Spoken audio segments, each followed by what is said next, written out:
Hello everyone, this is Shadow. Due to copyright restrictions on YouTube, I can't publish many of the audiobooks you love. That's why I've created a special paid service where you can enjoy over 300 high-quality audiobooks from platforms like Webnovel, Pocket FM, Audible, Wuxia, and more. Each novel comes as a one-time purchase, no subscriptions, no hidden fees. After payment, you'll receive full access via Telegram, along with all future updates for that novel. You'll find a wide selection of your favorite genres and titles, always in premium audio quality. Check the full list of available novels in the description. DM me now to get your favorite stories in audiobook form and start listening today.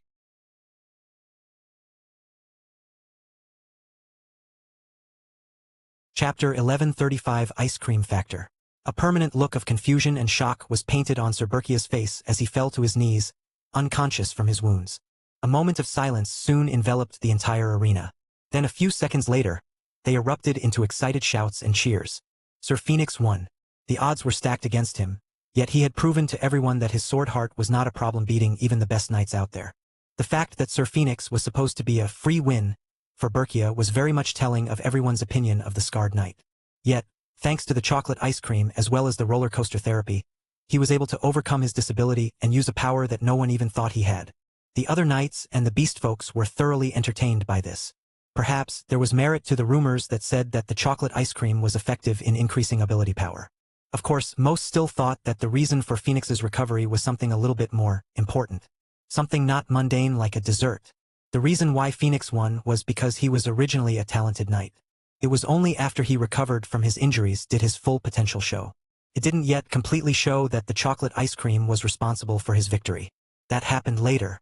Soon after the first fight, the exhibition continued with more knights and swordsmen coming to fight in the arena. Some of those fighters were none other than the friends that visited Sir Phoenix yesterday.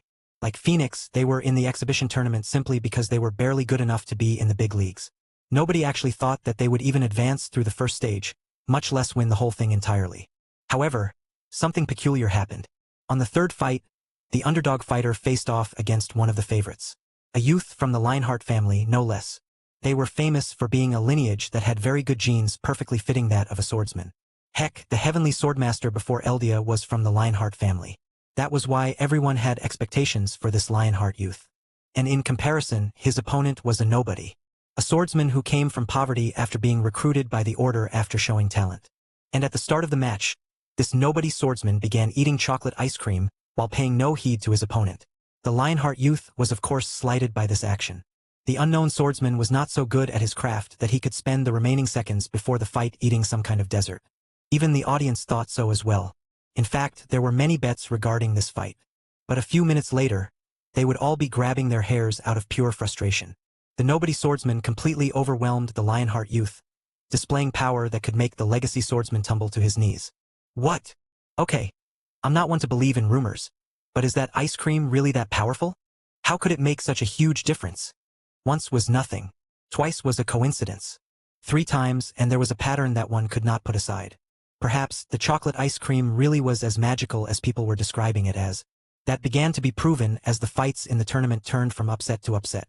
The favorites were suddenly losing to complete nobodies, people who were counted out from the very beginning. Yet with overpowering fashion, these nobodies beat the best and advanced to the second stage. And the fights weren't close either. These nobodies used their ability power and completely overpowered their opponent, even though they were all theoretically at the same level. As the first round reached its end, people were chanting, "Ice cream! Ice cream! Ice cream!" Michael immediately heard from Castell that these strings of victory held a directly proportional increase in their McTony sales numbers. Chocolate ice cream, for one, became a really big hot seller. Now, more than half of the people had ice cream cones in their hands. Where do I buy ice cream? Didn't you see that weird obelisk thing in the entrance? The one people are lining up on? You can order there, and it will be delivered to your seat in less time than a candle's worth. Michael was very glad they decided to add more kiosks outside the Colosseum. Otherwise, they would have faced the same problem they had during the early days of the feast. This was all thanks to Michael's business tactics. The chocolate ice cream he gave to Phoenix and the other knights were the renewed version Remy had created. It boosted ability power by 15%. Meanwhile, the normal ice cream sold to the public was only a measly 5% and less. They didn't need it anyway. More than 90% of the people buying their food were mortals, not magnetics. They wouldn't feel the change in ability power. But they did feel the change in their magic. and since every person could feel magic at least a little bit, they could still experience that boost in power that they saw in the exhibition tournament. Let us welcome our last fighters in the first round. Michael nudged the person lying on a cot in their VIP section. Yo, it's your turn, he said to Jaku. The dark blue-scaled dragonborn yawned, stretching lazily before he opened his eyes. Then, he took a couple of seconds before answering, Damn, it's my turn already? At this point, his opponent was already in the arena, an annoyed expression on his face. He was the only one they were waiting for. Finally, Jaku found the motivation to go to the arena, partly because of the cold, piercing glare from Shiina. Once he showed himself to the rest of the Colosseum, murmurs began to spread. A demi-human? I didn't know they were allowed in this exhibition. Jaku? I've never heard of this guy. Chapter 1136 over in a flash. People weren't expecting a demi-human to be included in the exhibition tournament. The knowledge of demi-humas becoming a magnetic was still very much an impossibility for most people. Even the other knights who came from the order itself were surprised. Master, a demi-human? This is the exhibition match that will basically determine who becomes the next heavenly swordmaster. The obese woman, who was also the heavenly knight for the path of the rapier, clicked her tongue at her student. Are you saying that demi-humans are lesser than humans? No, master. That's what you're implying, she said. And you seem to forget one simple fact. We already have a demi-human as a heavenly knight. Isn't that right, Kruger? The master and student turned to the side and saw a large, burly orc standing still on the opposite side of the area. Master Kruger. The Bash student saluted. Patty. It's been a while since I've seen you. Patty, the obese heavenly knight nodded. I know. I've been busy. Would you be so kind as to lecture my young Caspian over here that demi-humans aren't as weak as he thinks they are? The young Caspian turned to look at Kruger. The sharp, intimidating axe behind the heavenly knight orc made Caspian completely regret his words from earlier. In truth, I cannot blame your young student. Demi-humans are simply that much weaker than humans. We do not have the talent to become magnetics as most humans. I was only able to achieve my strength because I was able to reach the pinnacle of my magic. Kruger was a heavenly knight who relied entirely on his magic and his axe. Now, this would seem like a complete disadvantage against magnetics since ability power could completely overwrite anything in reality. However, that was a lesson that many people paid for by their death. One must not underestimate an orc like Kruger, especially if they reached the heavenly knight status despite this obvious flaw. But even so, Kruger knew that his case was special. Even from birth, he knew that he was talented in magic and the axe. And throughout his life, he had to work extremely hard to hone his skills to the point where he could go toe-to-toe against nascent spirit cultivators without problem. Even with this personal experience, he knew that it was extremely unlikely for other demi-humans to achieve the things he achieved. At least, not without the luck he had being birthed with extraordinary talent. The demi-humans of this generation will be lucky. They don't have to experience the hardship I had in order to achieve greatness, Kruger said with a smile. This was weird for Patty and Caspian. Why do you say so? Kruger smiled at them. Don't you know? Know what? After seeing the clueless looks on both of them, Kruger suddenly had an idea. He showed them a disarming smile. Why don't we have a little bet? Who will win, this demi-human or his opponent? Caspian didn't speak out the words immediately, but his answer was of course the human swordsman. I'll give you an advantage. If the demi-human gets damaged by even a slight bit, you'll win. After hearing this, Caspian's eyes widened. Such an easy bet to make. He immediately held out his hand.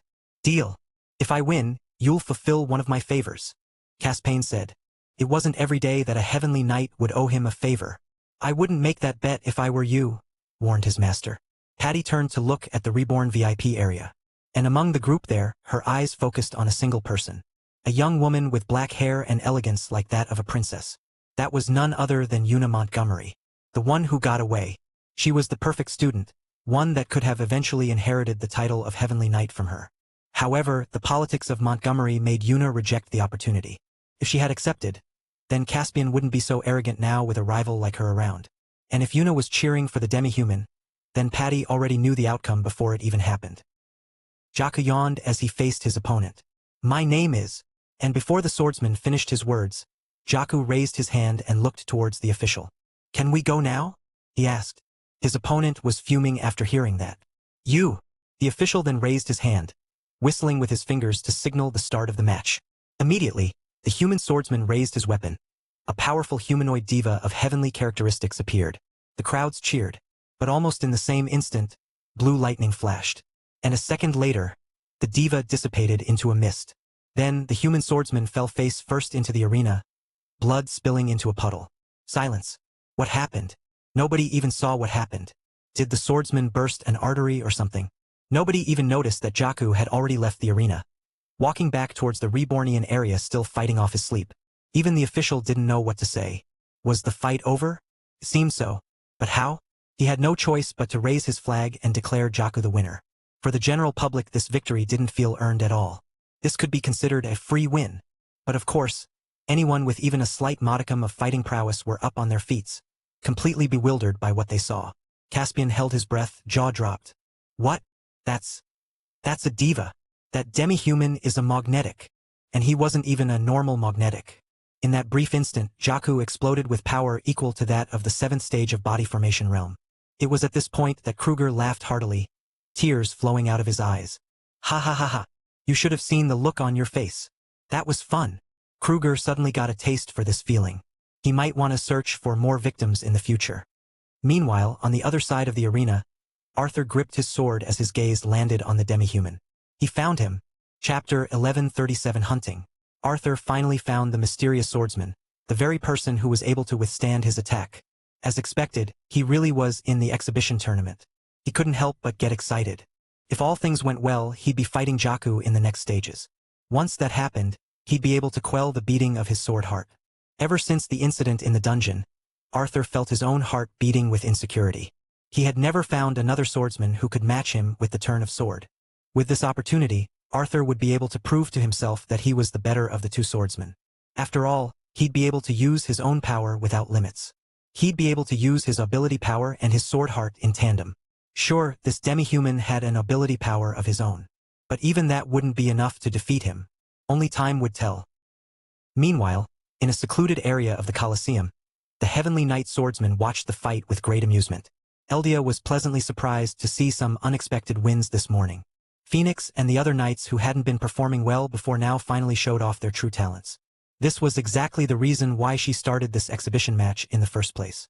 She wanted to shake things up. The knights and swordsmen have been far too complacent recently. They needed a change in pace, especially with the turmoil brewing in New Sparta. Now, those who unexpectedly lost in the first round would feel incredibly motivated to become stronger. This, in turn, would make the competition in the future that much more intense. Sword Mistress, you have a visitor.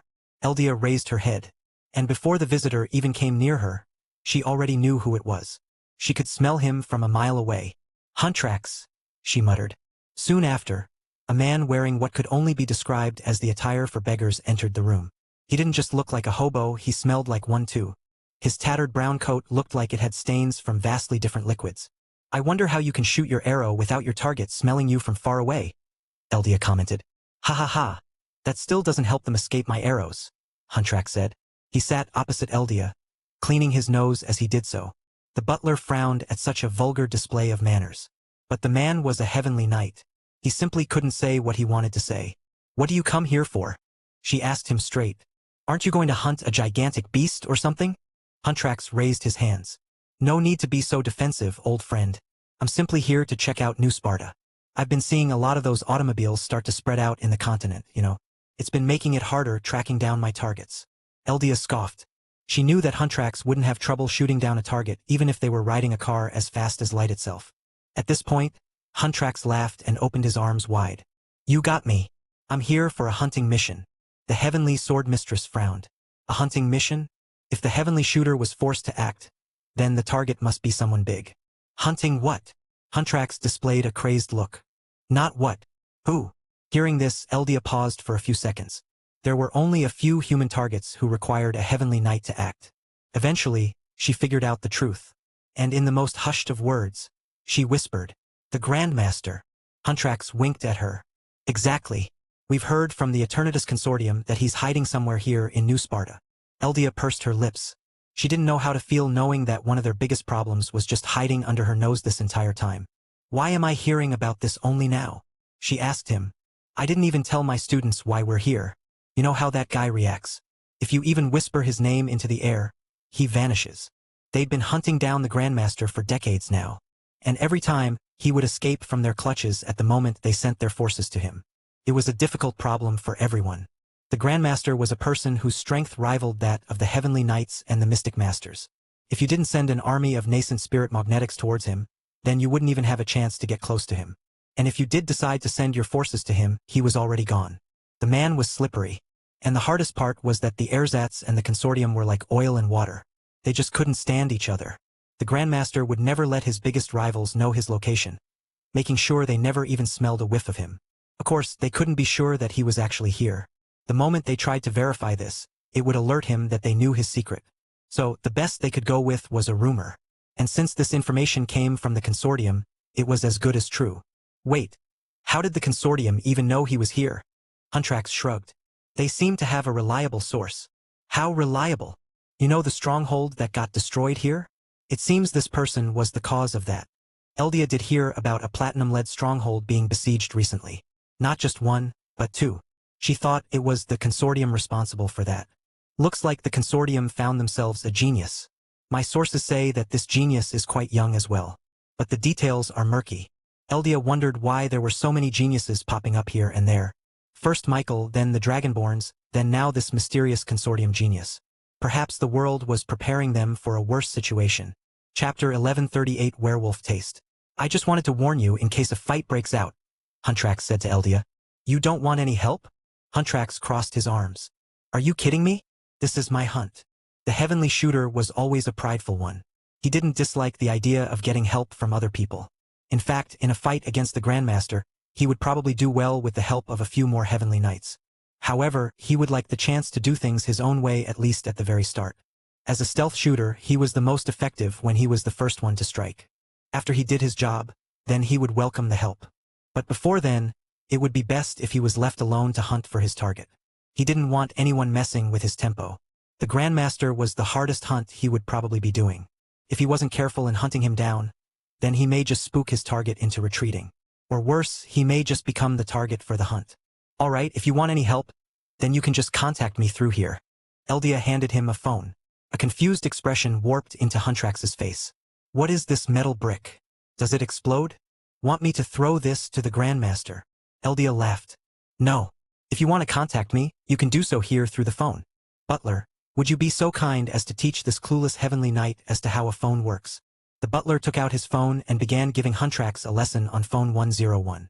And as Huntrax began seeing the features of the phone, he couldn't help but be shocked at its capabilities. It truly looked like a product that was out of this world. I've saved your number in my phone and vice versa. It's on speed dial, so it just takes one button for a call, Eldia said. But despite how useful it was, Huntrax couldn't help but shake his head. Sorry, but I cannot have this phone. It will interfere with my hunt. I can't have anyone tracking me while I'm fighting the Grandmaster. Eldia understood his problems. But if it really was a troublesome object, then she wouldn't have even told him about it in the first place. You don't have to worry. That phone won't release any magic nor ability power. Even I couldn't sense anything. Huntrax's jaw dropped. If Eldia couldn't even sense an ounce of magical power from the phone, then it was basically guaranteed to not emit any ability power. After all, he knew just how sharp Eldia's senses were. With her being blind, her other senses were turned up to an 11. Perhaps she was only second to him when it came to sensing things in the environment. Then how does it send those messages? Eldia shrugged. I don't know. You'll have to ask its creator. Huntrax took a pause, before eventually shaking his head. Nah, I have better things to do. I don't need to know how something works in order to use it. Meanwhile, back in the beastfolk area of the Colosseum, the conglomerates and the upper echelons were doing everything they could to cater to the beastfolks. The Zentmeister company, along with his other allies, had approached the werewolves knowing that they were the biggest customers they could try to gather. After all, a werewolf's appetite was only second to the draconians. The only problem was that the werewolves liked to hunt their food rather than have it be served up on a plate. Of course, that was just tradition. The upper echelons and the conglomerates knew that werewolves regularly ate domesticated food. They just had to be convinced. Werewolf chiefs, hear my proposal, said the Zentmeister Patriarch. We of the upper echelons are willing to provide you a service that will surely benefit both of our species as a whole. The werewolf chiefs looked at the Zentmeister Patriarch with disinterested looks. Where's the glory in eating food off a plate? I would rather eat off the bone, said the chief of the Crimson Air tribe. Immediately, the other werewolves around him howled. I understand your wishes, said the Zentmeister Patriarch, and I am willing to offer such services to you. Then with a nod, the Zentmeister Patriarch signaled for one of his employees to haul out a large cage containing a deer. Immediately, the werewolves howled in excitement. They could feel their hairs standing up, their inner wolves wanting to be let out and feast on this blessing from the moon. But upon closer inspection, the werewolves realized something. This deer was no deer at all. First of all, its skin was made out of something that only looked like deer pelt. But in fact, it was made out of some kind of mold that simulated the hairs of a deer. Werewolves, let me offer you an alternative. This deer is actually food made out of different kinds of meals. Its skin is a type of mushroom. The insides are made out of cooked deer meat. The bones are made out of hard bread that is just as durable as the real one. It even has its own blood. Despite being made out of food, the deer looked real. It got up off its feet and looked around its cage warily. Exactly like what a real deer would do in a room full of werewolves. How is this possible? Asked the Niveus tribe chief. The Zentmeister Patriarch smiled. Using our magic and ability power, we have brought synthetic life onto this meal. Now, you'll feel the satisfaction of a hunt right in front of a plate. He then unlocked the cage, letting the deer run straight out. Immediately, a werewolf lunged and took a bite of the deer. Blood spurted out of its neck. And as soon as it did, the werewolves felt themselves getting hungrier and hungrier. They were hooked. Perhaps the only one who wasn't sold on the idea was Chief Lupin. He stood up, gathering everyone's attention onto him. Chapter 1139, A New Alternative. Chief Lupin stood up. Dear brothers and sisters, what is the most important aspect of a feast? Everyone turned to him. If this was a few months ago, the tribal chiefs wouldn't have even spared him a glance even if he shouted at the top of his lungs. However, his tribe's win during the archery competition basically legitimized his authority for the first time. And seeing as nobody answered his question, Chief Lupin took this chance to raise his arm to the roof. It's because we worship the moon, he cried out. And even if some of these chiefs weren't approving of Lupin, they still couldn't help but howl in agreement with his words. They ate to worship the moon. It was a form of being grateful for her blessings. Why is this so? What does the moon benefit from us consuming food? Does anybody here know? And even though they were all chiefs themselves, nobody knew what the answer to his question was. After all, they just accepted the fact that eating equaled worshipping. They never actually thought about why this was so. Consuming food strengthens us. Finally, a low growling voice echoed out from the werewolf's side. Everyone turned their head to see a man who radiated strength despite the age on his face. This was none other than the chief of the Fanged Moon tribe, the very tribe that was considered to be the very best of the best. And since they were the best, this meant that their chief held the most influence and power amongst all 12 chiefs. Chief Lupin nodded. You are correct, Lord Chief. Consuming food strengthens us. And in return, this will allow us to show the world how powerful we werewolves are. We will be able to worship the moon with pride and strength. And with his words, the other werewolf chiefs finally nodded their heads in agreement. The reason why we prefer to hunt our food is not because of tradition. It is because it hones our strength and power, thereby making the moon beam with happiness. Hence why we can see her smile at night. The Zentmeister Patriarch and the other upper echelon companies were completely quiet during this part. Even though this was their presentation, they felt like they were completely sidelined. And even if they felt as if something wrong was happening, they couldn't even say anything simply because it was not their place to do so. So in conclusion, said Chief Lupin, what we need to consume is something that actually strengthens us. Not something that only stimulates prey, he said. It was at this point that the Zentmeister Patriarch knew that they were screwed. The other werewolf chiefs were starting to get influenced by Chief Lupin's words. Then finally he said the killing words. What we really need is food that will not only sustain us, but make us powerful as well. I present to you the chocolate ice cream. Chief Lupin took out a tub of chocolate ice cream as well as 20 or so tasting spoons. It was clear he'd been preparing for this since the beginning. What is that? The werewolf chiefs simultaneously expressed their confusion at seeing such a strange food. Where was the blood? Where were the striations of the muscle fibers? Why was it smooth? They were used to eating only meat. They expect their food to still be half alive when they take a bite. This ice cream looked cold as well. They could feel the frost emanating out of it. In werewolf culture, the hotter the food, the better. From which animal did this come from? I've never seen such color of blood. Chief Lupin shook his head. It is not blood. It is cream, partly made out of cow's milk. The other werewolf chiefs thought this was weird. They did drink milk, but only to satiate their parchness. They never ate it simply because solid milk was spoiled and very bad to consume. Seeing their reactions, Chief Lupin gave them each their own spoon. I can attest to this myself. This chocolate ice cream will surely make the moon happy. And with those words, the other werewolf chiefs finally relented and took a scoop of ice cream. They wanted nothing more than to prove Chief Lupin wrong. Once they tasted this chocolate ice cream and disproved his words, then they could finally stop listening to his words. And so they took a single scoop. Immediately, the hairs on their arms started to grow. This wasn't just their hairs standing on end. It was actually their fur starting to come out. The werewolves couldn't believe this. Woo! The Zentmeister Patriarch and the other upper echelon companies didn't know what was happening. The werewolf chiefs were suddenly starting to transform. How is this possible? This has the same effect as Moonstone. That was right. The chocolate ice cream had the same effect as the very item that all werewolf need in their daily lives. Moonstone was the item that allowed werewolves to safely transform into their wolf form even without the moon present in the skies. Without the moon and without Moonstone, a werewolf would risk their sanity and their health if they wanted to transform into a wolf for long periods of time. That was why Moonstone was so important. It's what allowed them to still be active despite the moon hiding in the clouds. Yet, because of its rarity, werewolves rarely used it unless it was for emergencies. Usually, it was only reserved for the chiefs and his soldiers. But now, it seems that they have found an alternative. Where did you get this chocolate ice cream? The Lord Chief asked. He immediately knew the importance of such food.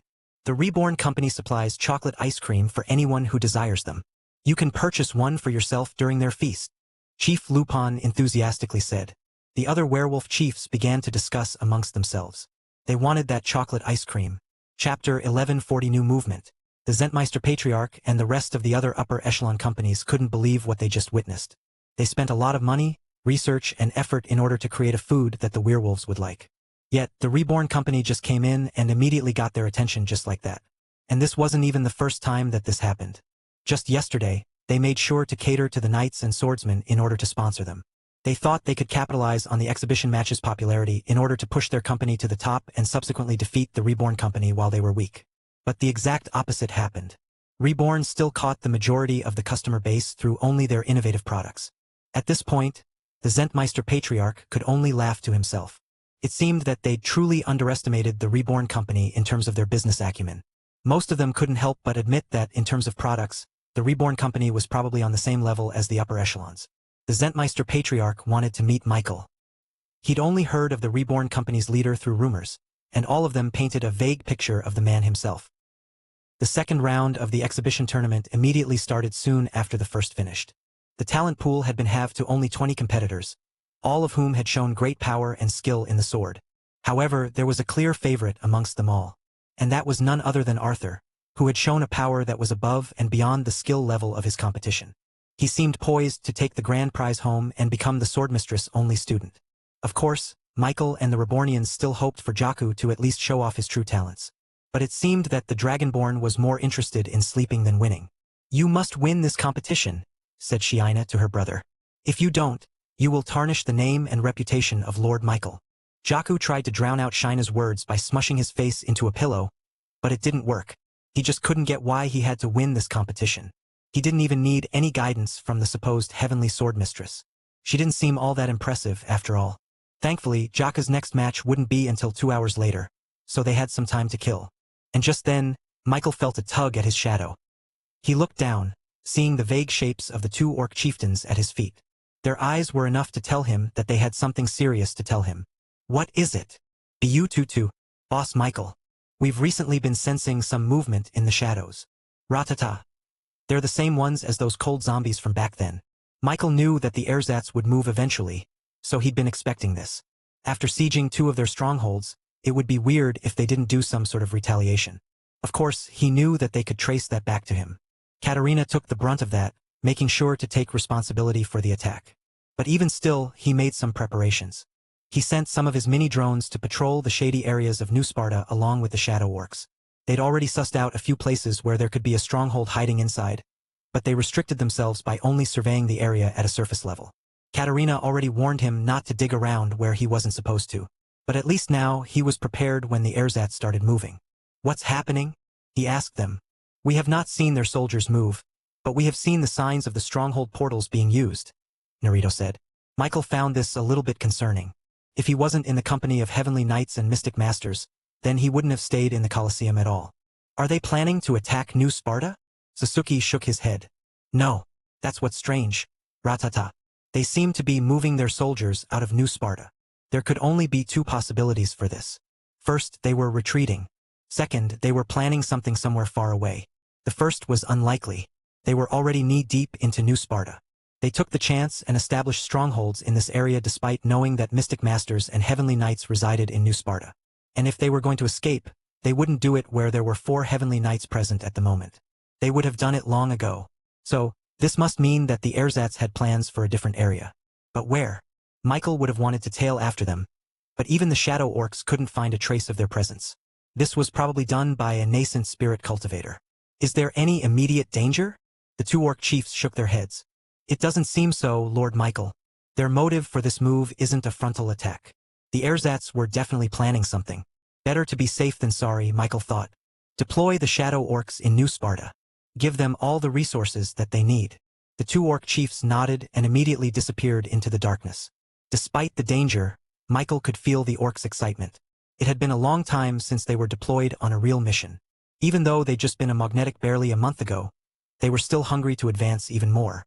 Fighting ersatz seemed to be the best way to do that. ChatJK6 immediately gave him the notification of thousands upon thousands of shadow orcs applying for missions one by one. There were even some infighting going on as they couldn't decide which one of them got the opportunity to fight against the ersatz. Once that was done, he turned his attention back onto the Colosseum. But on the back of his head, he couldn't help but wonder. Where was Katerina? Chapter 1141 Sudden Change. The second round of the exhibition match continued on like normal. With the continued success of Sir Phoenix and the otherwise untalented knights advancing to the next round, the chocolate ice cream had become a true viral hit. The McTony's restaurant back in the feast were completely swamped with orders. If it weren't for the chefs advancing their cultivation throughout the entire feast, then they wouldn't have been able to handle the workload that they were currently at. And the best part was that the orders continued to get bigger and bigger with each and every hour.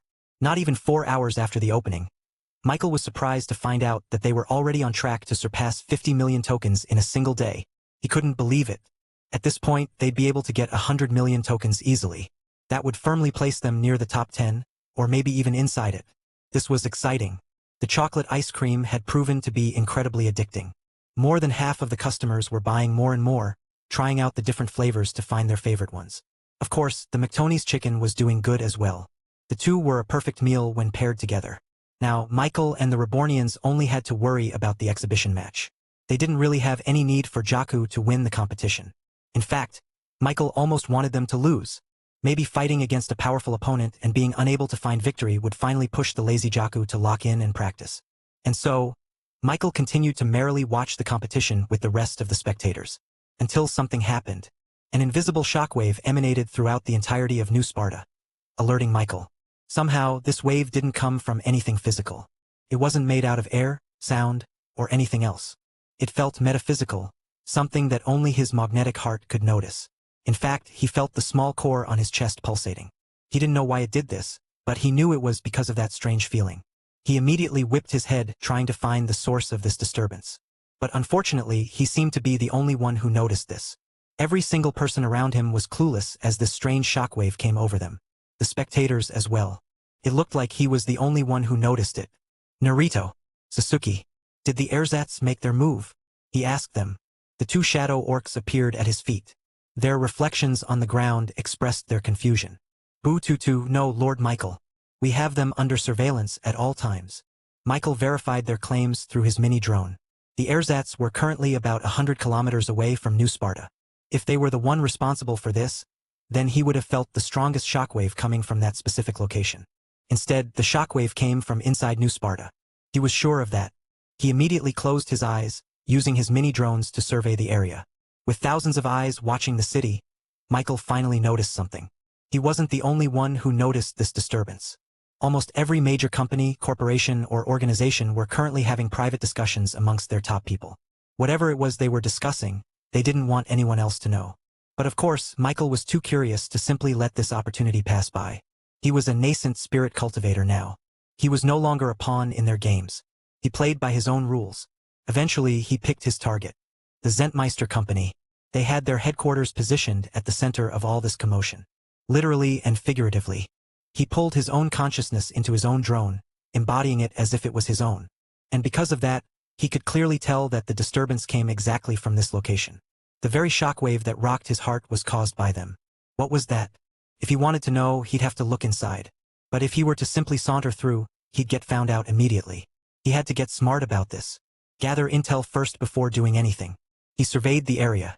There were multiple guards of different loyalties watching guard at the entrances. It was clear that some of the leaders of the upper echelons had gathered at this exact location to talk amongst each other. After a quick talk with some of the shadow orcs patrolling the area, it seemed that very early in the morning, multiple automobiles pulled up at the Zentmeister headquarters. The orcs gave him a list. Zentmeister Company, Quizinology Pattern, the Xerix Group. Oh! There were about 8 companies in total, their rankings ranging from the top 11 to top 20. Michael immediately cross-referenced these companies to the known companies in the anti-automobile group. But none of them were part of that alliance. They were all either pro-automobile or neutral to it. The orcs also confirmed that these companies had never done anything shady to the Reborn company. They competed fair and square, which was good to know. What are they doing there? Spurred by his curiosity, he willed the mini-drone to come closer to the building. But as soon as he did, he felt a powerful force rebuffing him, like a gust coming from a tornado, making his drone's flight unstable. It was at this point that he realized what he was dealing with. That was ability power. But not the ordinary one that he'd seen all this time. This was ability power that was so dense and so qualitative that it almost became solid in his eyes. He understood intuitively. There was a nascent spirit cultivator inside. Whoever they were, they used their power to create a privacy barrier between them and the world. Michael was also 100% sure that the shockwave he felt came from a nascent spirit cultivator. But what kind? He didn't see any ability power threads coming outwards. Was it something only nascent spirit cultivators had?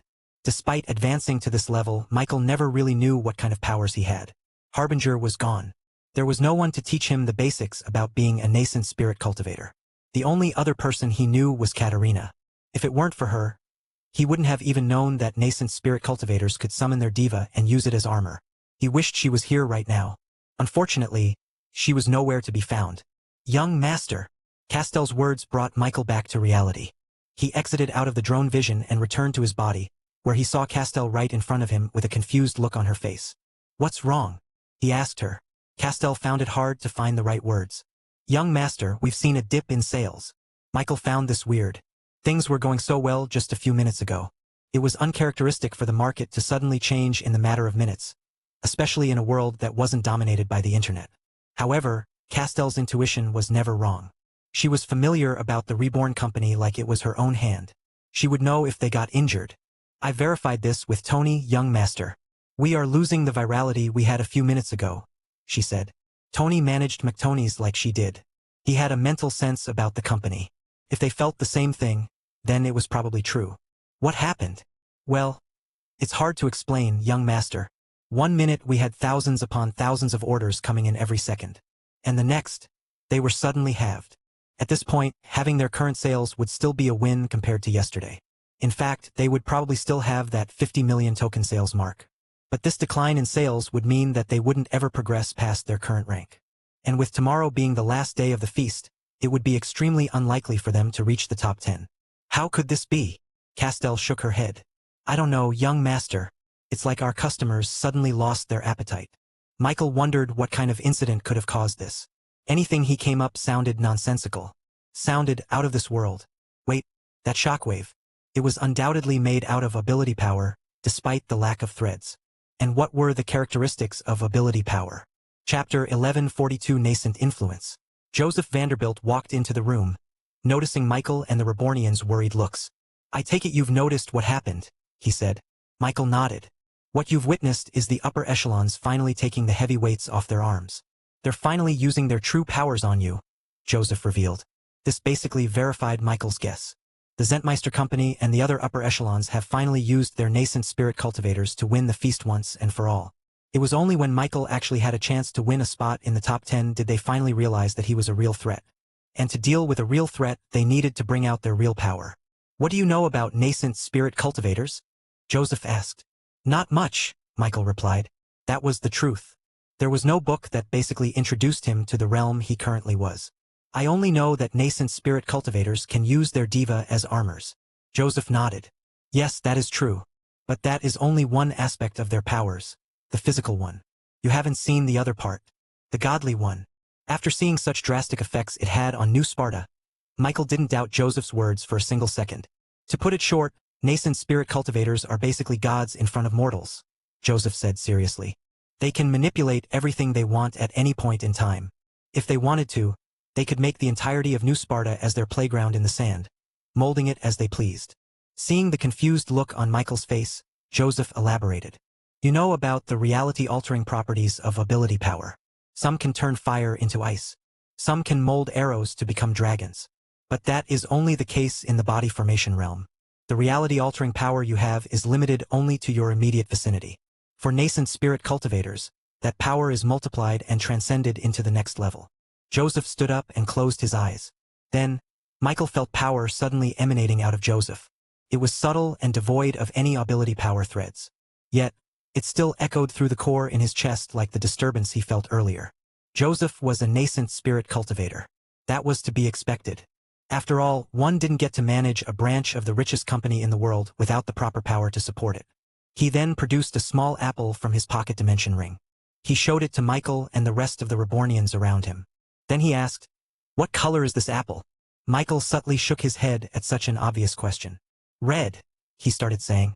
But the Rebornians around him got ahead of him. "Blue," they all said simultaneously, as if it was the most obvious thing in the world. Michael was completely shocked. He looked at everyone around him. The Dragonborns, Castell, the demi-humans. They all said the wrong thing. He couldn't believe it. It was as if they saw a completely different reality than he did. In his eyes, this apple couldn't be anything other than red. Yet when he looked around him, they all believed in their heart of hearts that this apple was blue.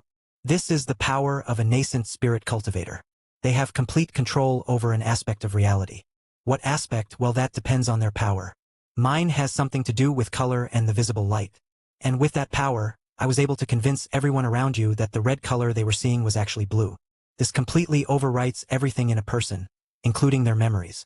I made it so that in their reality, all apples have been blue all along. That's why they weren't surprised when I showed them this blue apple. Michael was completely shell-shocked as he learned the truth about nascent spirit cultivators. As it turned out, he'd been completely underestimating their powers, thinking that the only thing they could do was summon diva armors. But they could do a whole lot more.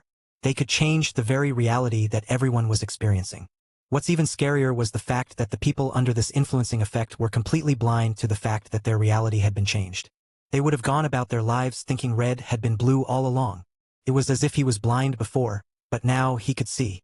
He could see how powerful and influential nascent spirit cultivators truly were. He now understood the severity in their actions, and why this was only the first time he'd seen this kind of power from a nascent spirit cultivator. It was too destructive, too powerful.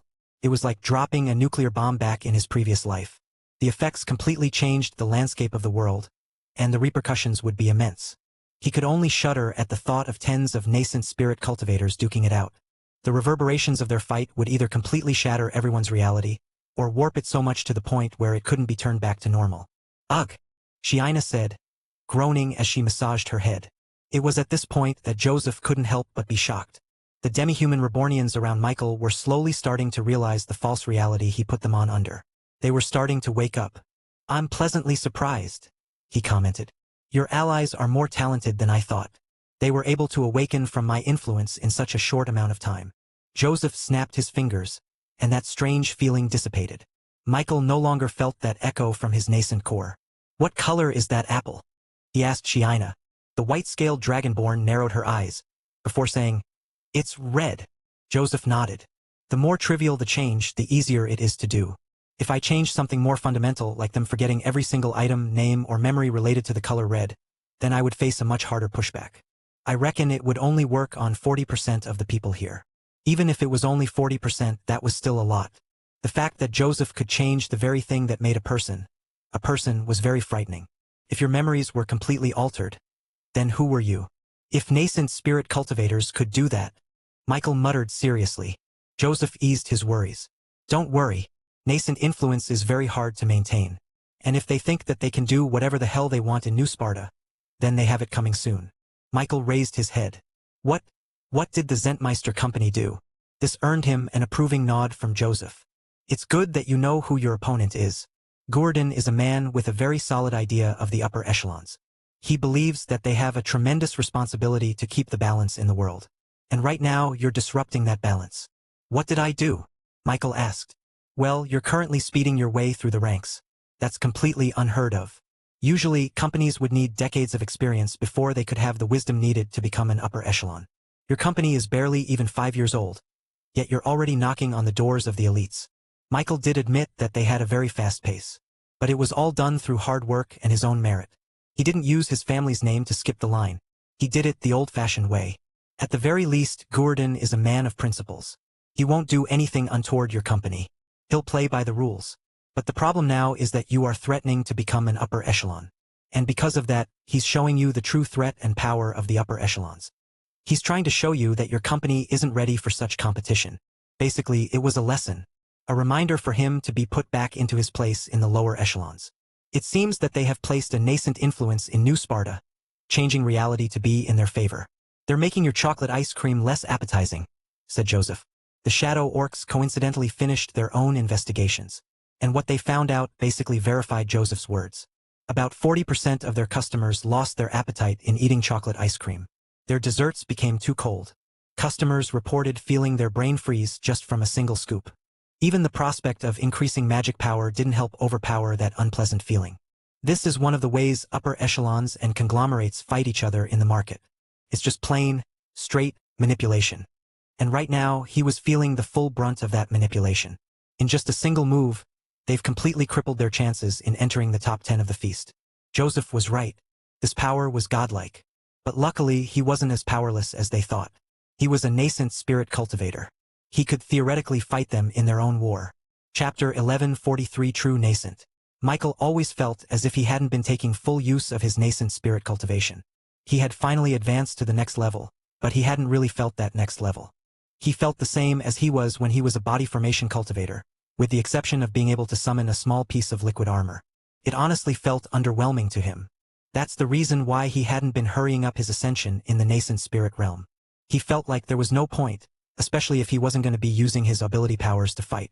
But now, he felt like there was a need to advance his cultivation realm.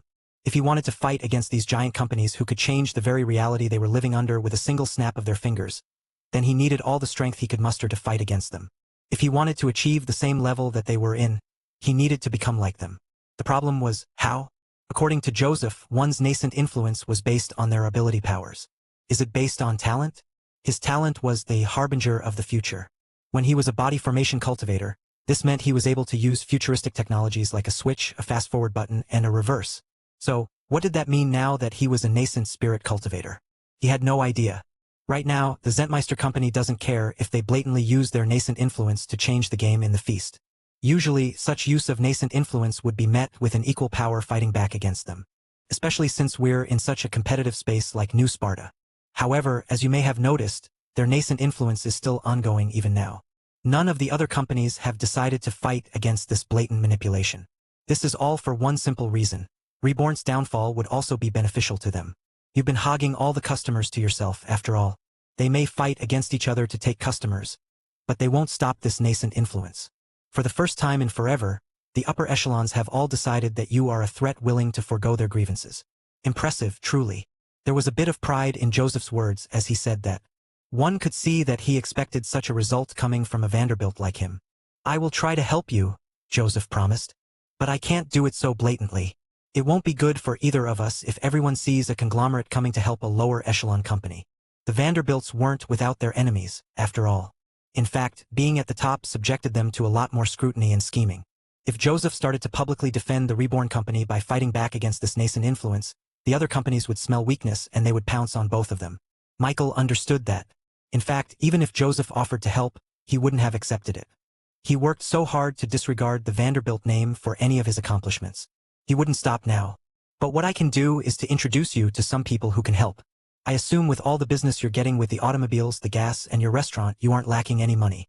If so, then you can probably purchase the help of some nascent spirit cultivators for hire. That wasn't Michael's first choice. But it may be helpful. How much? 10 billion sand dollars. Michael drew a sharp breath as he heard that. Such a steep number.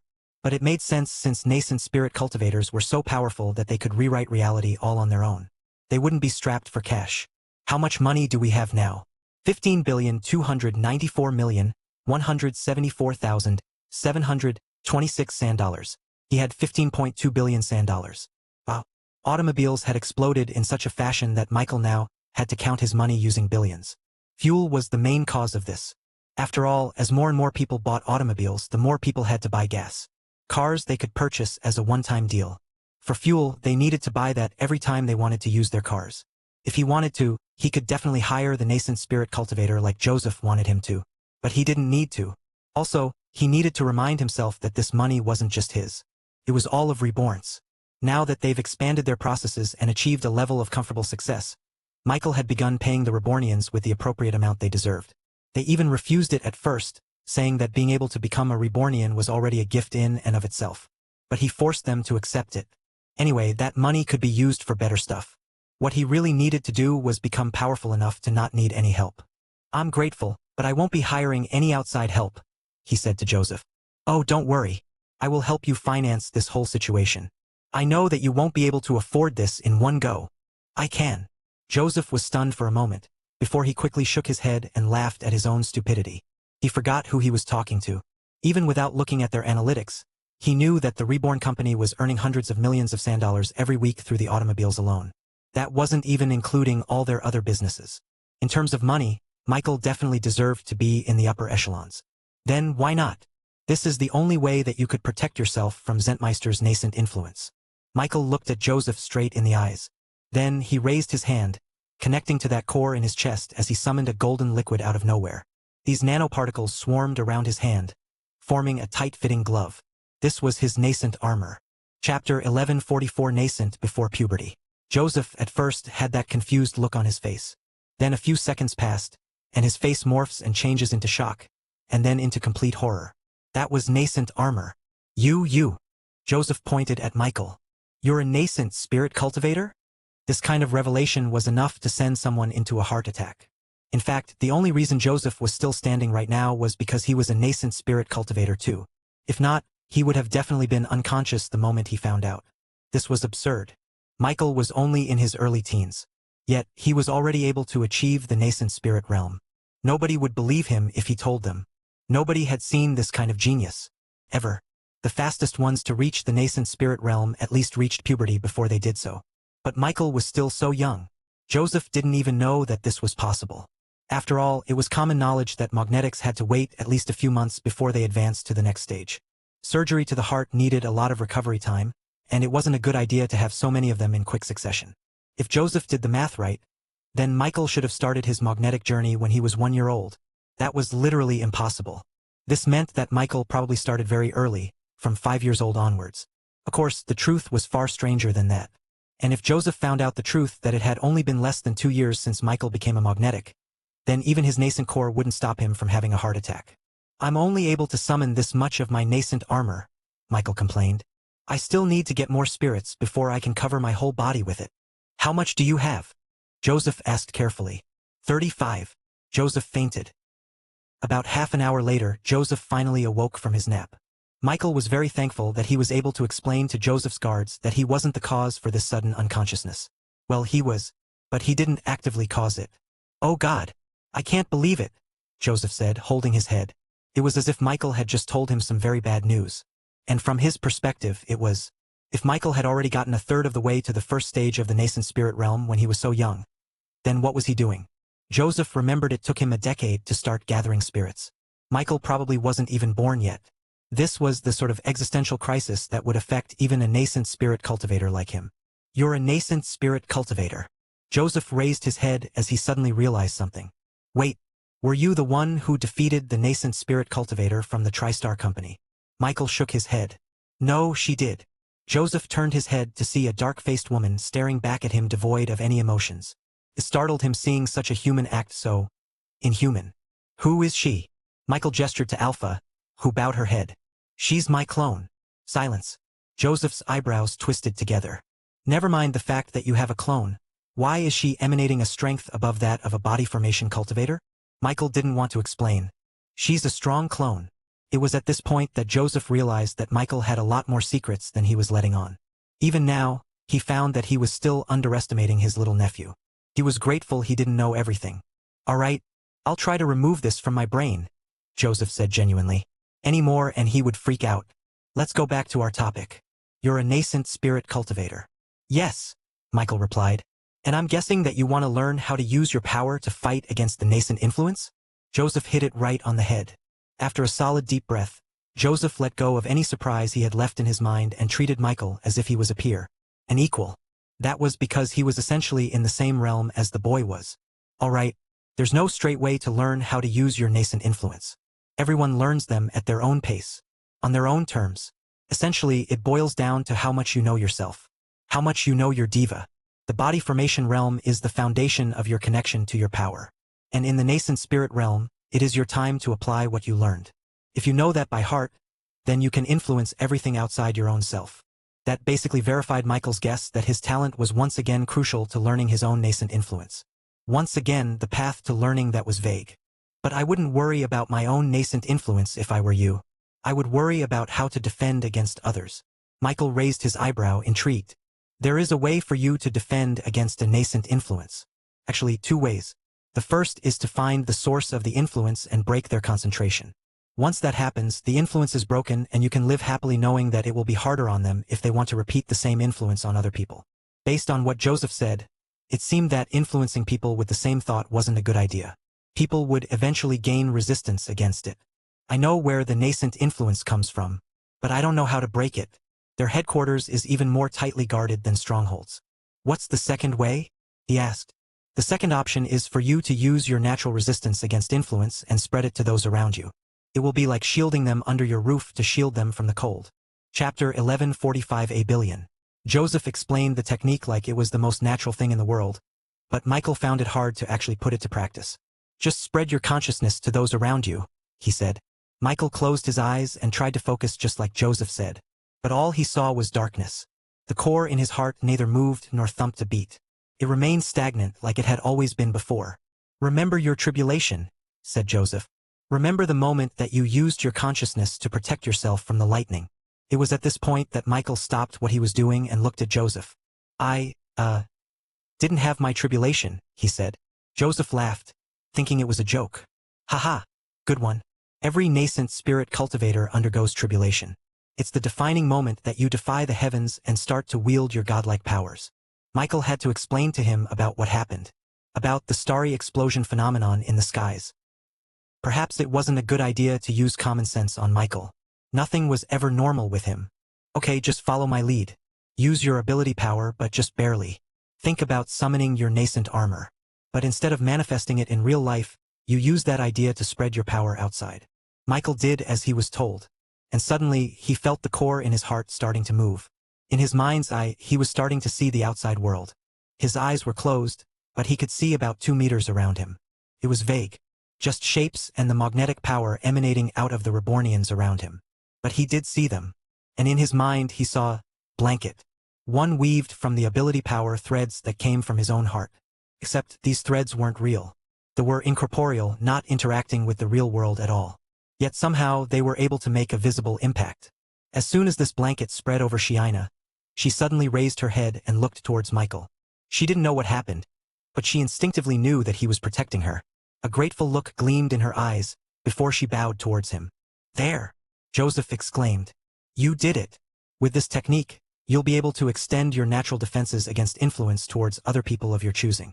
Michael continued to unwrap the blanket, now moving towards the other Rebornians in the room. They all felt a warm feeling in their hearts.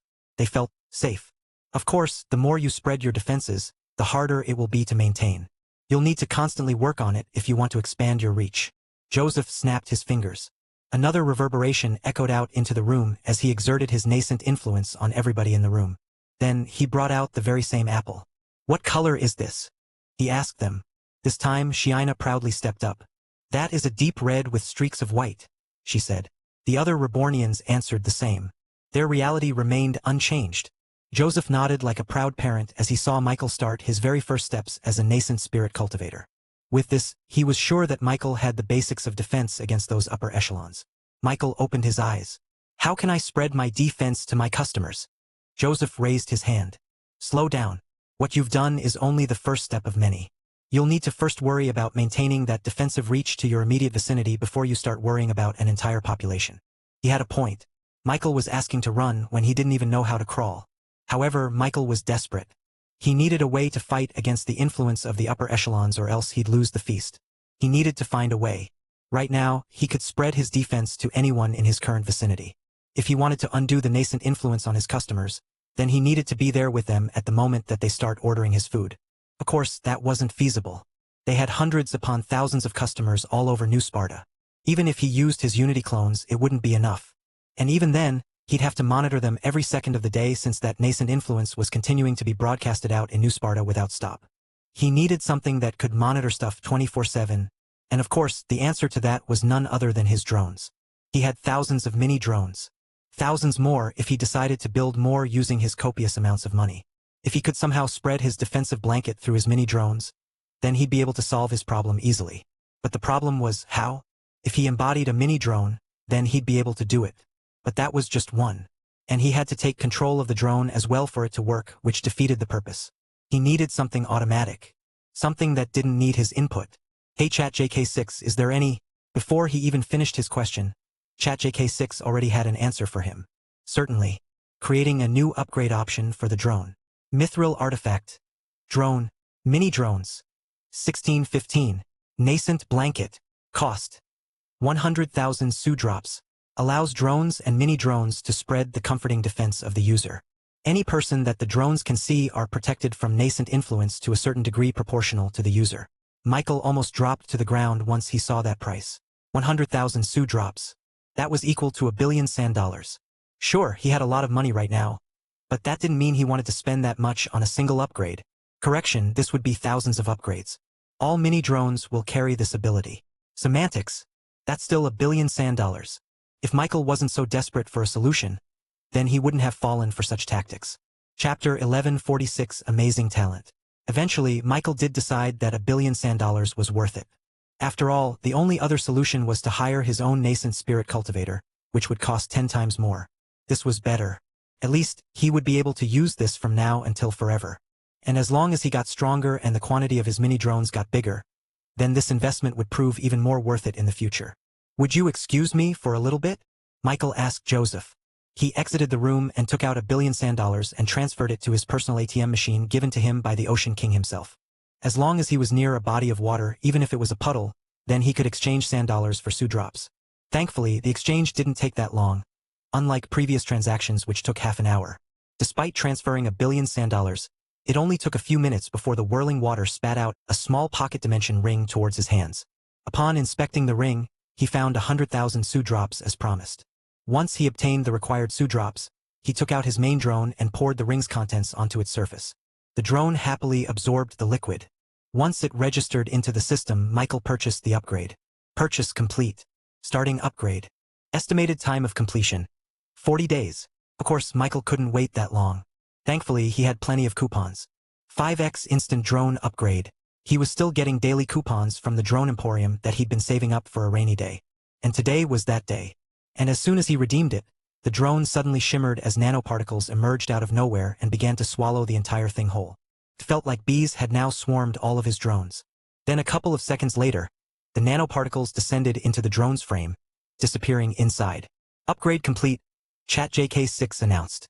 Michael tested it out by deploying his mini drones to a random location outside in New Sparta. Specifically, towards one of the kiosks they had installed. Compared to yesterday, the people ordering in the kiosk were a lot fewer. There was still a crowd.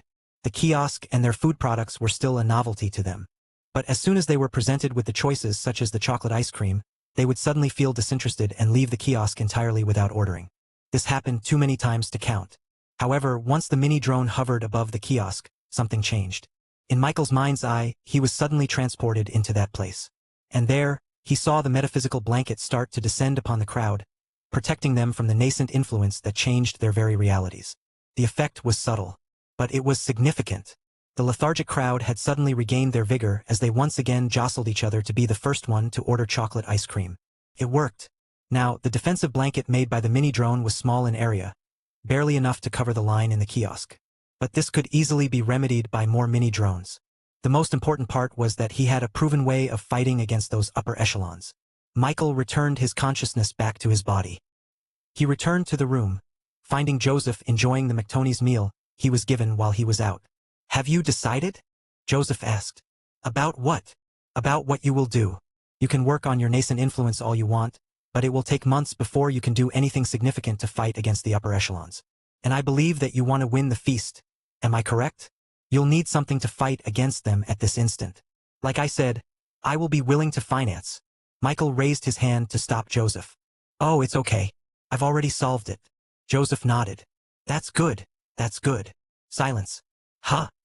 Eh? Michael winced from Joseph's high-pitched gasp. Was that his nascent influence? What do you mean you've already solved it? Do you mean to tell me that you've mastered nascent influence? Michael shook his hands. No, definitely not. I'm not that talented, you know? Somehow, a vein almost popped in Joseph's head when he heard that, but he actively ignored it. I was able to figure out a way to spread by minimal defense into a large area. Now, I'll be able to protect those who buy from our kiosks. Joseph understood not a single thing from Michael's explanation. But after looking at his expression, Joseph couldn't help but think that Michael was telling the truth. After all, who else would be able to do this? Only Michael. I don't doubt that you've done what you've said. But what about me? I was here to help you, you know? Michael nodded. You did help me. I would have never known about nascent influence if you didn't tell me. Joseph thought he'd be the cool uncle. One that was depended upon. But he ended up as nothing more than someone who did exposition. Whatever. I need a break. Perhaps, this was when the rumor started that the esteemed Joseph Vanderbilt became utterly saddened and listless for a few days. Anyway, after Joseph left Michael's room, he immediately started his investigation. And soon after, he was able to verify Michael's claim about the solution.